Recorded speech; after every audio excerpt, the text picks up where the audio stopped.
안녕하세요. 오늘도 사연 살롱을 찾아주셔서 감사합니다. 고집불통 시아버지 때문에 지옥과 천당을 오간 여성이에요. 말 그대로 저희 시아버지는 동네에서 알아주는 고집불통이세요. 얼마나 고집불통이냐면요. 재개발이 시작돼서 다들 이사를 나가고 텅 빈 동네에서 유일하게 이사를 안 가고 버틸 정도로 고집을 부리는 분이랍니다. 이미 가스도 끊겨서 취사도 어려운 상황이라서 저랑 남편이 아침 저녁으로 도시락을 싸들고 아버님 댁에 찾아가는데 정말 이제 언제까지 이러고 살아야 하나 한숨이 절로 난다니까요. 대낮인데도 아버님 댁까지 가려면 정말 큰 맘을 먹어야 해요. 유리창이 깨지고 담벼락이 무너진 집들 사이를 걸어가자면 유령의 집에 가는 기분이거든요. 모르는 사람들은 얼마나 돈을 더 받으려고 끝까지 버티냐고 하는데 그건 모르는 소리예요. 사실 저희 아버님은 돈 때문에 그러시는 게 아니거든요.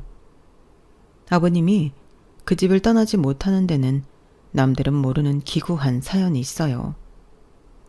제가 이렇게 사연을 보내게 된 것도 바로 그런 이유 때문이고요. 남편과 제가 처음 만난 건 제가 고등학교 2학년 때였어요. 실업계 고등학교에서 디자인을 전공하던 저는 종종 학교 근처 인쇄소로 선생님 심부름을 가곤 했었는데 그때 그곳에서 미래의 제 남편이 될 남자와 만나게 되었거든요. 남편은 인쇄소 사장님 아들로 연로하신 아버님을 대신해 가끔 인쇄소 일을 봐주고 있었거든요. 남편은 제가 디자인한 포스터를 보며 장난처럼 이런 말을 하곤 했어요. 이거 정말 학생이 디자인한 거야? 야, 실력이 보통이 아닌데. 디자인과라고 그랬지? 꼬맹이, 나중에 졸업하면 아저씨랑 같이 일해보지 않을래? 네? 저보고 인쇄소에서 일하라고요? 싫어요. 사람 일은 모르는 거야. 지금은 내가 낡아빠진 인쇄소 아저씨로 보이겠지만 혹시 알아? 내가 번듯한 광고회사 사장이 될지? 인생 모르는 거야. 그때는 고등학생한테 실없는 소리를 하는 남편이 한심하기도 하고 좀 덜 떨어져 보이기도 했는데 그건 어디까지나 제 오판이었어요. 1년 뒤 정말 남편은 아버님의 인쇄소를 접고 그 자리에 광고회사를 차렸거든요. 3학년이 된 저는 취업에 대한 고민이 한창이었는데 그때 담임 선생님이 그러시는 거예요. 혜령아, 너 광고일 해보지 않을래? 실은 내가 아는 동생이 광고회사를 차렸는데 널 고용하고 싶다고 그러더라고. 신생회사라 규모는 작지만 그 친구가 땡땡기획 출신이라서 가면 배울 게 많을 거야. 너도 나름대로 생각해둔 회사가 있을 테니 잘 생각해보고 결정해. 다른 건 제쳐주고 사장이 땡땡기획 출신이라는 거에 마음이 흔들렸어요. 땡땡기획은 우리나라에서 제일 크고 좋은 광고회사니까요. 솔직히 제 실력으로 땡땡기획에 들어갈 수 없었기 때문에 거기서 일을 배운 사람 밑에서 배워보고 싶다는 생각이 들었어요. 지금 제 상황에 취직이 가능한 회사라면 어차피 대단한 곳은 없을 게 뻔했어요. 그럴 바에는 제가 하고 싶은 일을 하면서 돈도 벌고 일도 배우면 그게 나을 것 같더라고요.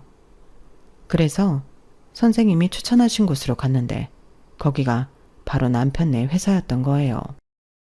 내가 그랬지. 인생은 모르는 거라고. 그동안 학교에서 얼마나 배웠는지 포트폴리오부터 볼까? 아무리 코딱지만한 회사라도 실력이 안 되면 바로 아웃이야. 명심해. 덜 떨어진 사람인 줄 알았는데 땡땡기획 출신이었다니. 이래서 사람을 얼굴만 보고 판단하면 안 되는구나 생각했어요. 광고회사라고 하면 흔히들 TV 광고나 인터넷 배너 광고를 떠올리겠지만 소규모 광고회사들이 하는 일은 그런 것과는 좀 달랐어요. 지역 광고지나 치킨집, 갈비집 같은 식당이나 안경점, 약국 등의 지역 TV 광고나 전단지를 만들어요. 가게 홍보를 위해 라이터나 티슈, 그 밖에 물품에 인쇄를 하는 것도 포함해서요. 그건 저희 회사도 마찬가지였어요. 특히 아버님이 인쇄소를 오래 하셨었기 때문에 기계도 여전히 남아있어서 인쇄물 주문이 상대적으로 많았어요. 남편의 직책은 사장이었지만 얼마 안 되는 직원들을 대신해 다양한 업무를 맡아 했어요. 사무실 청소부터 인쇄기 돌리는 일, 정수기 물통 갈고, 화장실 청소도 하고, 일손이 필요한 곳이라면 어디든 나타난다는 홍반장이 따로 없었어요. 이쯤 되면 잡일에 특화된 사람이 아닌가 하겠지만 디자인 시안 짜는 것부터 최종 보정까지 실력이 장난 아니더라고요. 별거 아닌 동네 족발집 전단지 하나도 남편 손을 대면 급이 달라질 정도였어요. 처음엔 아버님과의 인연 때문에 단발성 거래를 했던 고객들도 완성품을 보고는 바로 우리 쪽에 재의뢰를 했을 정도였으니 말 다 했죠.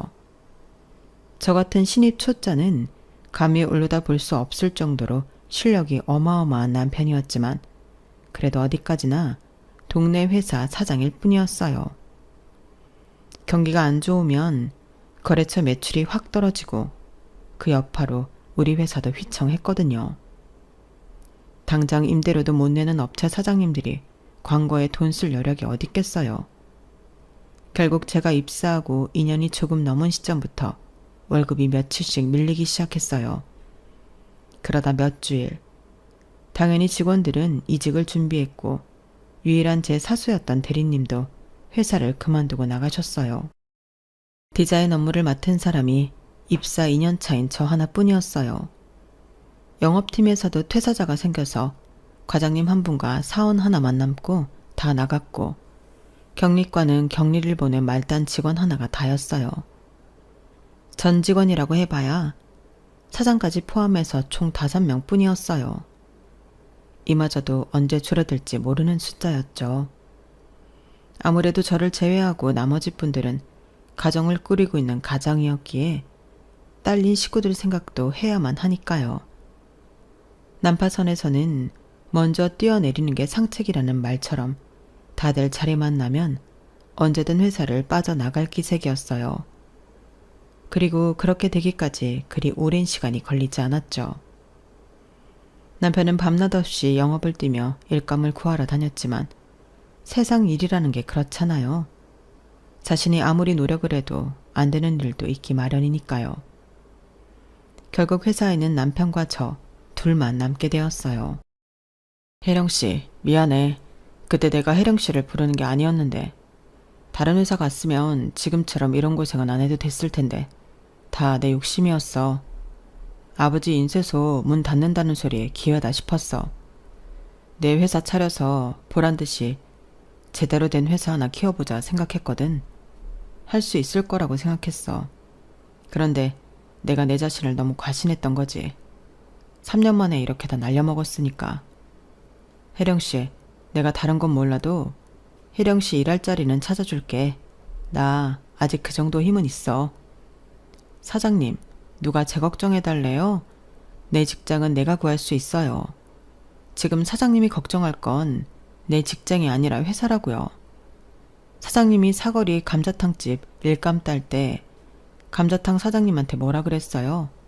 평생 AS 해드리겠다고 그랬잖아요. 형제약국 약사님한테는 뭐라 그랬어요? 앞으로도 약국 홍보지는 20% 싸게 해주겠다고 호언장담 했잖아요. 그래놓고 직원들 나갔다고 회사 문 닫을 생각부터 해요? 그럴 거면 지키지도 못할 약속은 왜 해요? 사장님은 공수표 날리는 게 취미예요? 나한테도 일 제대로 가르쳐준다고 해놓곤 이게 뭐냐고요. 내가 언제 월급 좀 밀린다고 회사 옮기고 싶다고 했어요? 나 일할 자리 마련해달라고 부탁했냐고요. 왜 이렇게 사람이 못났어요? 어떻게 된 남자가 힘든 일 생기니까 헤쳐나갈 생각은 않고 나자빠질 궁리만 해요. 그리고도 남자예요? 진짜 실망이에요. 전요, 제약벌에 남들처럼 좋은 회사 다니는 건 애초에 포기한 지 오래였어요. 그저 학교에서 배우지 못하는 진짜 일을 제대로 배우고 싶었을 뿐이에요. 그게 변두리 코딱지만한 회사든 어디든 가네요. 솔직히 남편 옆에서 일하면서 하루하루가 즐거웠어요. 내 머리로는 도저히 생각해내지 못하는 시안을 순식간에 만들어내고 제가 일주일을 꼬박 붙어서도 해내지 못한 걸 단 몇 분 만에 수정해서 완벽한 제품으로 만들어냈어요. 그래서 어떻게든 이 사람 밑에서 하나라도 더 배우고 싶었어요. 그런데 나보고 다른 회사로 옮기라고요? 말도 안 되죠. 그래서 지푸라기라도 잡는 심정으로 평사원 주제에 사장한테 대든 건데 이게 효과가 있었나 봐요. 다음날 하루 종일 출근도 안 했던 남편이 퇴근 시간이 돼서야 나타나서는 제 앞에 아이돌 사진을 수십 장 들이미는 거예요. 혜령씨, 아이돌 좋아해?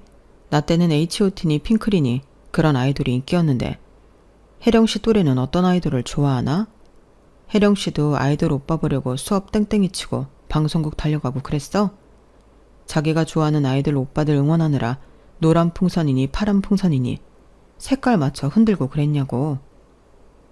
순간 드디어 이 남자가 미쳤나 생각했어요. 회사는 당장 문 닫을 위기인데 이런 와중에 아이돌이라뇨. 그런데 아이돌 빠순이들이 돈을 그렇게 잘 쓴다며 오빠들 사진이 붙은 컵이니 티셔츠니 없어서 못 판다더라고. 한마디로 우리한텐 블루오션인 셈이지. 인쇄니 디자인이니 그건 우리가 전문이니까. 아, 이 좋은 걸 그동안 내가 왜 생각을 못했나 몰라. 혜령씨, 일단 인터넷 뒤져서 쓸만한 아이돌 사진 좀 모아봐. 샘플부터 만들어서 팬클럽 찾아가 보자고. 누군가에게는 위기가 기회가 된다더니 남편은 가장 힘든 순간에 살아날 방도를 찾은 거예요. 요즘은 소속사에서 직접 아이돌 굿즈를 만들어 팔지만 당시만 해도 팬들이 소규모로 만들어서 쓰곤 했는데 남편은 그 틈새 시장을 공략했던 거죠. 덕분에 멈춰있던 인쇄기도 다시 돌아가고 제품 포장과 상품 개발을 위한 직원들을 다시 뽑게 되었어요. 거기다 조금씩 살아난 경기 덕분에 다시 지역 광고나 전단지 의뢰가 들어왔고 조금씩 회사는 자리를 잡아갔어요. 회사가 잘 돌아가니 남편도 전처럼 자신감을 갖게 되었어요. 그렇게 2, 3년 동안 저희 회사에는 많은 변화가 있었는데 그중 가장 큰 변화는 바로 남편과 제 관계였어요. 힘든 시기를 함께 헤쳐나가면서 서로에 대한 믿음과 신뢰가 생겼고 어느 순간부터 연애 감정까지 생겨서 회사가 정상화되었을 즈음 결혼 얘기가 나오기 시작했거든요. 비록 나이가 13살 차이가 났지만 그런 건 그리 중요하지 않았어요. 문제라면 저희 부모님 반대가 문제였지만요. 특히 저희 엄마는 제 남편을 만나보지도 않고 나이를 빌미로 마치 도둑놈 취급을 해댔어요. 세상에 13살이나 차이 나는 남자랑 결혼을 하겠다고? 얘가 미쳤어. 지금이야 둘 다 젊을 때니까 잘 못 느낄지 모르겠지만 애 낳아봐. 그게 안 느껴지나? 내년에 당장 애를 낳는다 해도 애가 20살이 될 때 니네 사장은 환갑을 바라보는 나이가 돼. 아, 징그러. 할아버지랑 사는 거라고. 그런데도 좋아.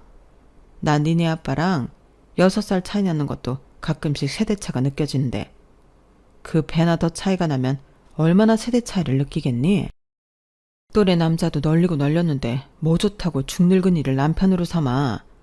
암튼 난 이 결혼 절대 못 시키니까 그런 줄이나 알아.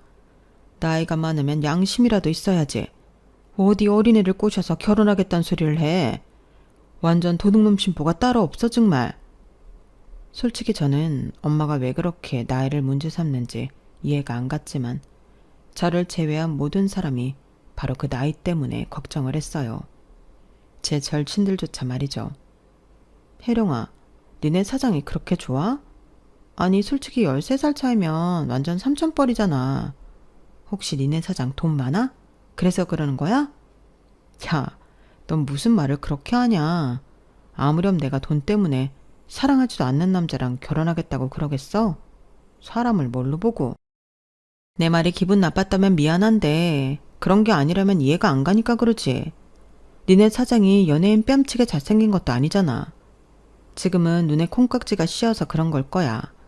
그러니까 조금 더 시간을 갖고 생각해봐. 하나같이 반대만 하고 나서니까 이상하게 반발심만 더 강해졌어요. 그래서 더 결혼을 밀어붙였고 결국 저희 부모님도 두 손 두 발 다 들고 말았어요. 나이 때문에 무턱대고 반대만 했던 엄마였지만 결혼을 준비하며 제 남편을 가까이서 보시고는 조금씩 마음을 열어주셨어요. 아빠는 어느새 제 남편과 술친구가 되셔서 저보다 제 남편을 더 자식처럼 대하셨어요. 남편이 저희 집에서 사위로서 자리를 잡는 동안 저는 시부모님과 가까워지려고 부단히 노력했어요. 남편이 저보다 나이가 한참 많기도 했지만 그런 것 치고도 저희 시부모님은 연세가 많으셨어요. 남편이 그러는데 자기가 늦둥이라서 그렇다고 하더군요. 어머니께서 나를 30이 넘어서 낳으셨어.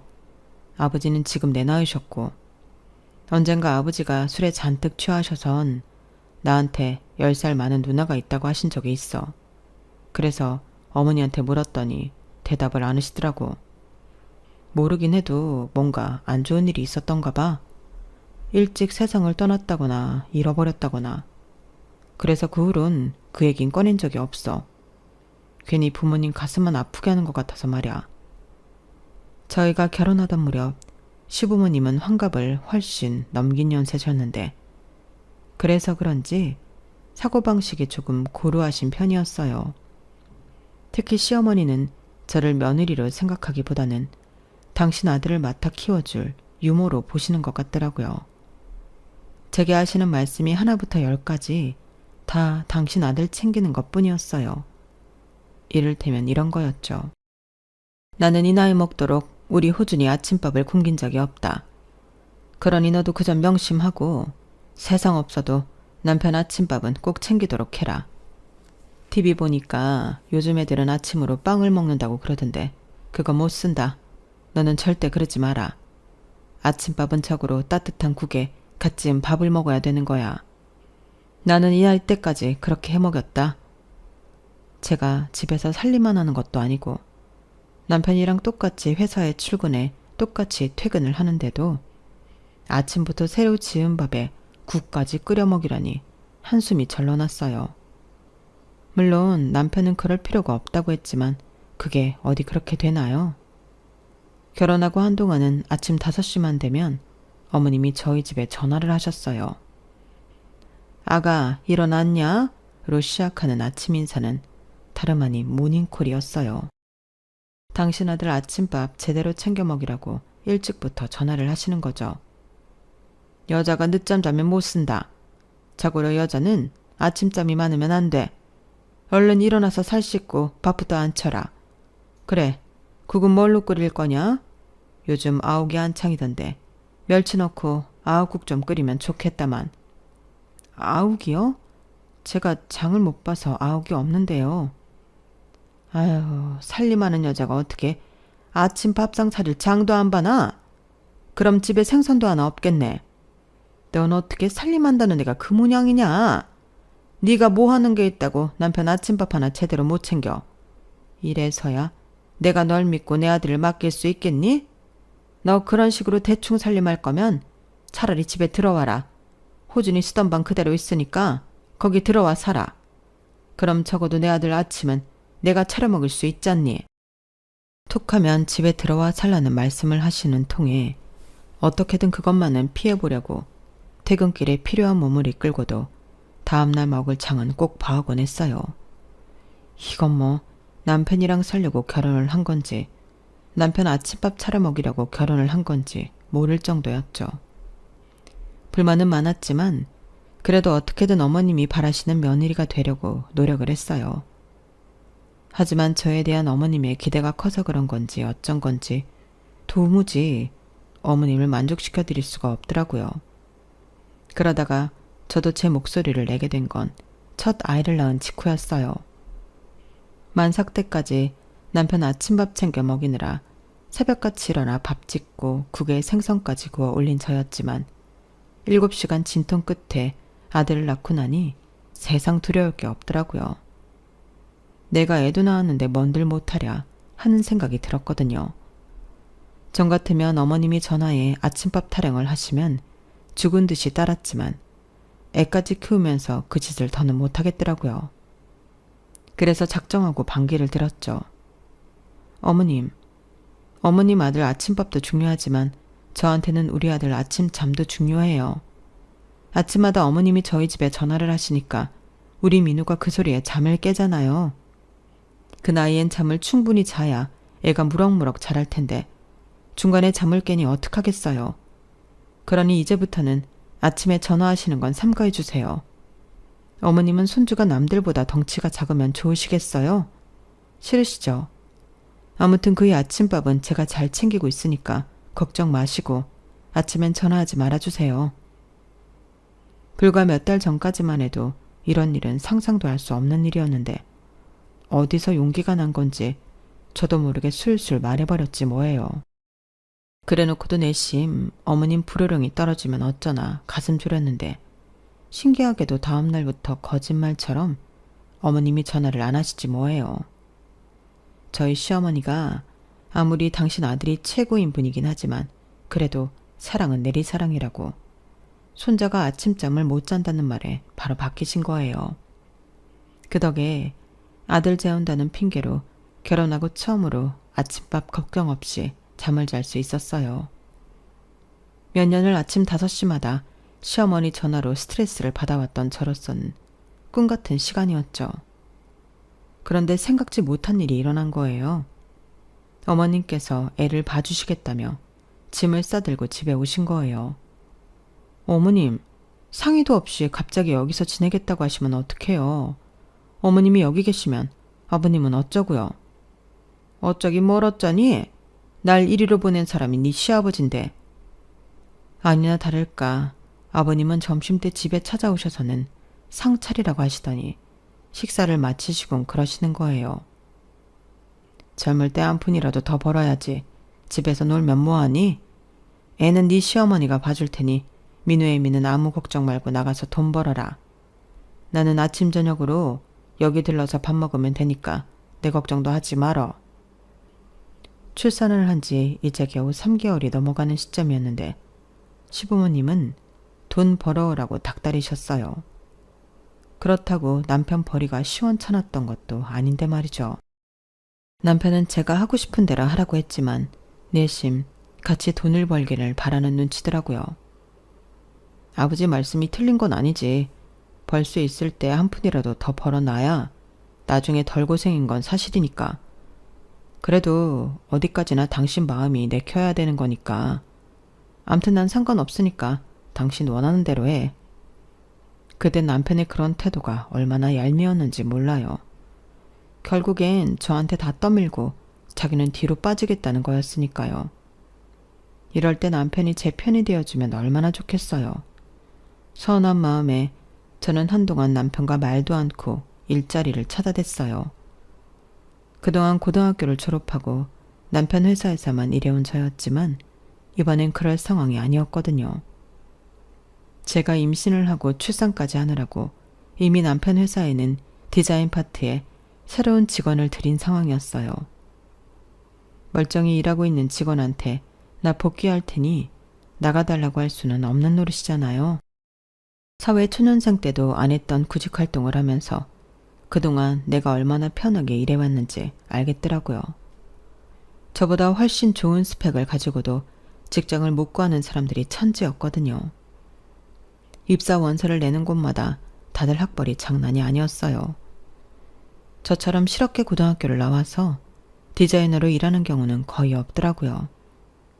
아무리 경력이 있다고 해도 대학에서 디자인을 전공한 사람들과 동일 선상에서 시작할 수 없다는 걸 뼈저리게 느끼는 시간이었어요. 그래도 다행히 작은 출판사에 취직을 하게 돼서 본격적으로 출근을 하게 되었어요.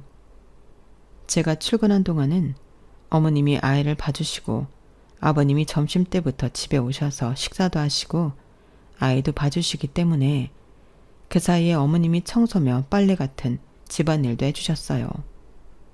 처음엔 며느리 노는 꼴을 못 보겠어서 돈 벌어오라고 그러나 보다 생각했는데 지나고 보니 오히려 그 반대일지 모른다는 생각이 들더라고요. 제가 집에서 살림을 할 때보다 오히려 직장 생활을 할 때가 훨씬 더 편했거든요. 어머님이 수시로 전화해 살림에 참견하지도 않으시고 애보랴 살림하랴 두 가지를 다 해내야 한다는 부담감도 없었으니까요. 오히려 어머님이 해주시는 밥 먹고 출근하고 집에 와서도 어머님이 해주신 밥을 먹고 잠자리에 드는 판이니 얼마나 편해요.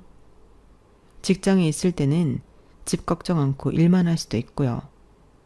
그래서 직장 생활을 한 지 3개월쯤 됐을 때 남편한테 일 시작하길 잘한 것 같다고 했더니 남편이 그러더라고요.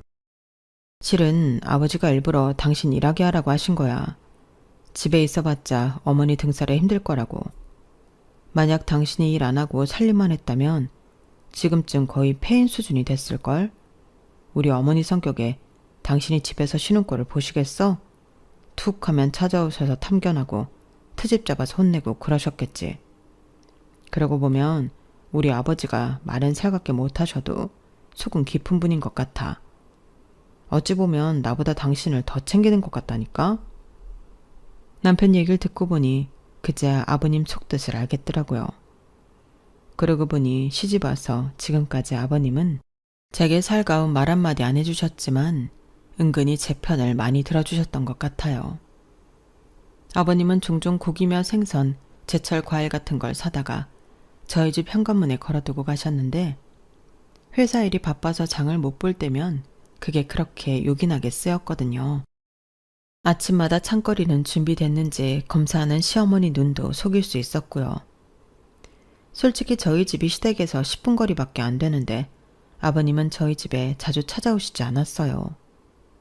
간혹 오셨을 때도 식사하시고 가라는데도 굳이 입에 안 맞아서 못 드시겠다며 집에 가서 드시겠다고 고집을 부리셨는데 이제 보니 그것도 다 저 힘들까봐 그러셨던 것 같아요.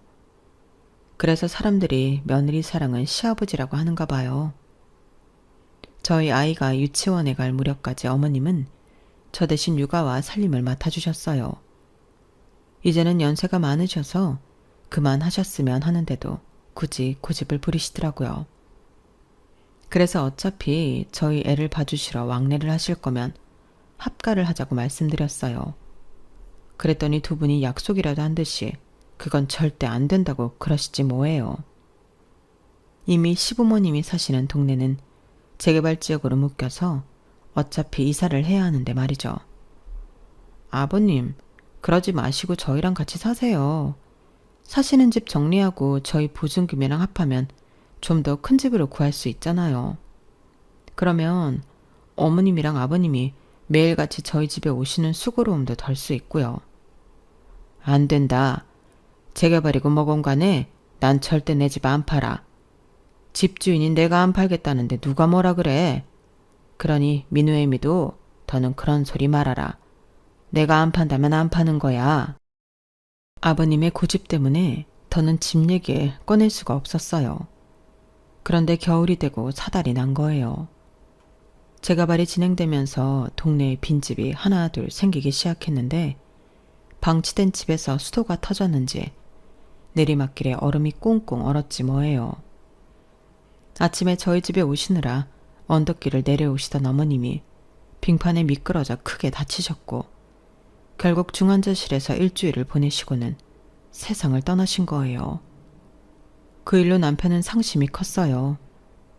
연세 드신 부모님이 사시기엔 그 동네가 적합하지 않다는 걸 알면서도 시부모님을 모셔오지 못한 게 다 자신 탓이라고 생각하는 것 같더라고요. 그래서 홀로 남은 아버님만이라도 모셔오려고 했는데 아버님이 여전히 반대를 하시는 거 있죠. 안 간다 이놈아. 내 집을 두고 왜 내가 나가?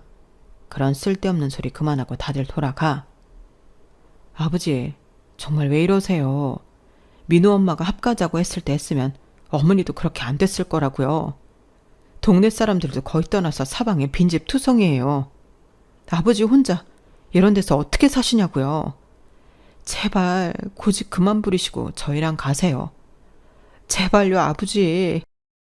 남편은 눈물까지 흘리며 아버님을 설득했지만 결과는 실패였어요. 하는 수 없이 제가 회사를 그만두고 아침마다 아버님 댁에 드나드는 걸로 타협을 보았죠. 찬거리를 사다가 그날 드실 국이며 밑반찬을 만들어 놓고 다음날 또 가서 그날치 식사를 준비하고 오곤 했어요. 남편도 시간이 날 때마다 수시로 본가에 들러 아버님을 돌보는 한편 합가 설득을 했어요. 물론 매번 씨알도 안 먹혔지만요. 그러는 사이 동네는 점점 더 을씨년스럽게 변해갔고 이제는 그 동네에 아버님 댁밖에 안 남은 상황이 되었어요. 언제 포크레인이 동네를 쓸고 갈지 모르는 위태로운 상황이라서 저도 남편도 더 신경이 쓰이더라고요. 그러던 어느 날 아버님이 좋아하시는 겉절이를 해서 시댁으로 갔는데 아버님 대문에서 중년의 여성이 나오지 뭐예요. 차림새로 봐서는 이런 동네에 어울리지 않을 정도로 꽤 부티가 났기 때문에 더더욱 놀랄 수밖에 없었어요. 그 중년 여성은 김치통을 들고 있는 제게 다가왔어요. 그리고는 저를 위아래로 살피더니 당신이 이 집 며느리인가요? 중년 여성은 어눌한 한국어로 그 말을 내뱉고는 이내 눈가가 촉촉하게 변했어요. 그 모습에 당황한 표정으로 고개만 끄덕였죠. 그랬더니 여자분이 다가와 저를 와라 껴안더라고요.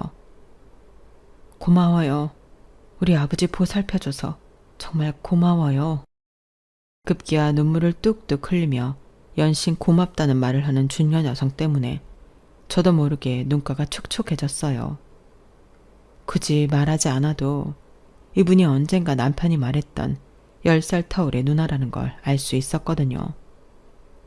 우리 내외를 만나서 나왔던 참이라고 하길래 그럴 거 없이 남편을 아버님 댁으로 부를 테니 아버님 댁에서 기다리자고 했어요. 소식을 전해 들은 남편은 한 걸음에 아버님 댁으로 달려왔고 두 남매는 서로를 보자마자 핏줄임을 알아챘는지 끌어안고 울더라고요. 실은 열흘쯤 전에 경찰서에서 연락이 왔었다. 내 딸을 찾은 것 같다고 말이야. 10수년 전이던가? 네 엄마가 TV에서 아침 프로를 보고는 우리도 유전자 등록을 하자고 그러길래 지푸라기라도 잡는 심정으로 해놨었는데 이게 이렇게 우리 호정이를 찾게 될 줄 누가 알았겠니? 네 엄마가 살아있었다면 얼마나 좋아했겠어? 가여운 사람 조금만 더 살고 갈 것이지. 평생 잃어버린 딸 생각에 아침마다 새로 밥을 지어선 장독대에 올려두곤 했었다. 우리 딸이 어디 있건 밥 굶지 말라고. 1년 365일 하루도 안 빠지고 5시면 일어나 밥부터 지었어. 그런데 그 딸을 못 보고 죽었으니 그 속이 오죽했겠냐. 지금껏 어머님이 5시만 되면 전화해 당신 아들 밥 챙겨주라는 말을 하셨던 데는 그런 깊은 사연이 있었던 거예요. 자식들이 굶지 않고 살길 바라는 모정이었던 거죠.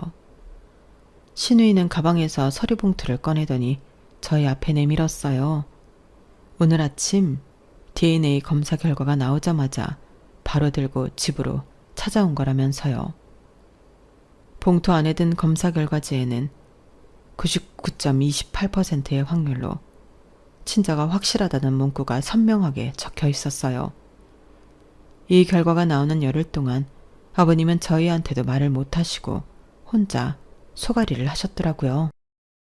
혹시라도 DNA 결과가 아니라고 나오면 실망이 클 테니 혼자 감수하실 생각이셨던 거죠. 신우이는 시설에 들어간 지 얼마 안 돼 미국으로 입양이 됐는데 그곳에서 양부모 사랑을 받으며 잘 살 수 있었다고 했어요. 입양아들 중 다수가 안 좋은 양부모를 만나 불행한 삶을 살게 되는 것과는 달리 말이죠. 한국어를 잘하게 된 것도 양부모님이 왕복 8시간 거리에 있는 한국어 센터에 매주 데리고 다니며 한국어를 배우게 해준 덕이라고 했어요. 대학에 들어가 한국 친구들을 사귀고 교포 남편과 결혼해서 늘상 집에서 한국어를 사용했던 것도 한국말이 능숙해진 이유라더군요. 올케가 우리 부모님한테 얼마나 잘했는지 내가 다 들어서 알아. 딸인 내가 했어야 할 일들을 올케가 다 해줬다지? 그래서 말인데 내가 뭘 해주면 좋을까? 내가 이래봬도 돈을 꽤 많이 벌었거든. 그러니까 집이든 차든 뭐든 간에 가지고 싶은 게 있으면 말해. 내가 다 해줄게. 나는 자식도 없고 남편도 2년 전에 코로나로 세상을 떠나서 그 많은 재산 어디에 쓸 데도 없어. 신우이를 찾은 것도 놀랄 일인데 다짜고짜 선물을 하겠다고 하시니 남편도 저도 어안이 벙벙할 뿐이었어요. 사실 당시 저희 집 사정이 어렵긴 했어요. 코로나 여파로 남편 회사에서는 거의 수입이 없었는데 그게 2년 넘게 지속되다 보니 빚만 늘어있는 상태였거든요. 코로나가 종식되고 조금씩 사정은 나아지기는 상태였지만 이미 가계 대출이 너무 많아서 늘 돈에 쪼달리는 신세였어요. 그렇다고 수십 년 만에 만난 시누이한테 그런 사정을 말하고 싶진 않더라고요. 남편 자존심도 있으니까요. 그런데 이미 아버님을 통해 저희 형편을 들었는지 시누이가 먼저 말을 꺼내주었어요. 나 이번에 아예 한국으로 들어올 생각이야. 아버지랑 같이 살려고. 이미 적당한 아파트도 받았어. 그래서 말인데 우리 아래층에서 살지 않을래? 한 집에 사는 건 서로 간에 불편할 테니까 위 아래층에 살면서 자주 들여다보고 살자. 어렵게 만난 가족인데 한시라도 떨어져 지내고 싶지 않거든. 어때? 그렇게 해줄래? 말은 고맙지만 그럴 수는 없다며 남편은 한사코 거절을 했지만 시누이는 쉽게 물러서지 않았어요. 우리가 힘들게 사는 모습을 보면 아버님도 그렇고 자신도 가슴이 아플 것 같다면서 오히려 저희 부부를 설득하더라고요. 결국 시누이 설득에 못 이기는 척 우리는 뜻을 따르기로 했어요. 그런데 시누이가 사준 아파트 가격이 20억이 넘는 아파트였지 뭐예요. 서울 아파트 값이 비싸다는 건 알고 있었지만 이 정도일 줄은 몰랐는데 말이죠. 그렇게 눈물의 상봉을 한 지 벌써 반년이 지났어요. 시누이와는 위아래층에 살면서 한 가족으로 살고 있고요. 시누이는 자식이 없어서 그런지 저희 아들한테 얼마나 잘해주는지 몰라요. 많이 배운 사람이라 그런 건지 어머님을 닮아서 그런 건지 모르겠지만 한국 엄마들보다 치맛바람이 더 세서 벌써부터 우리 애 보낼 학원이며 사립학교 리스트를 뽑고 있지 뭐예요. 일찍부터 영어를 익혀놔야 한다며 우리 애를 데리고 영어도 가르쳐 주시고 책이며 과학 교구까지 사나르시는 걸 보면 가끔씩 저도 혀를 내두르게 된다니까요. 그래도 제가 못하는 부분을 이렇게 챙겨주시니까 솔직히 마음에 든든해지곤 해요. 아참, 저희 아버님은 그렇게 안 팔겠다고 하시던 집을 파셨어요. 오랜 시간 동안 잃어버린 딸의 생사도 모른 채 딸아이의 흔적이 남은 집을 지키셨던 아버님이었지만 이제는 그럴 필요가 없어졌으니까요. 떨어져 지낸 시간이 긴 만큼 남은 시간은 1초도 낭비 없이 아끼며 행복하게 살겠다는 아버님 말씀에 저도 가슴이 촉촉하게 젖어드네요. 지금까지 저희 집 사연을 들어주셔서 감사드리고요. 여러분의 가정에도 기쁘고 행복한 일이 가득하시길 바랍니다. 여러분, 사연 댓글에 응원과 현명한 조언 부탁드려요. 좋아요와 구독은 저에게 큰 힘이 됩니다.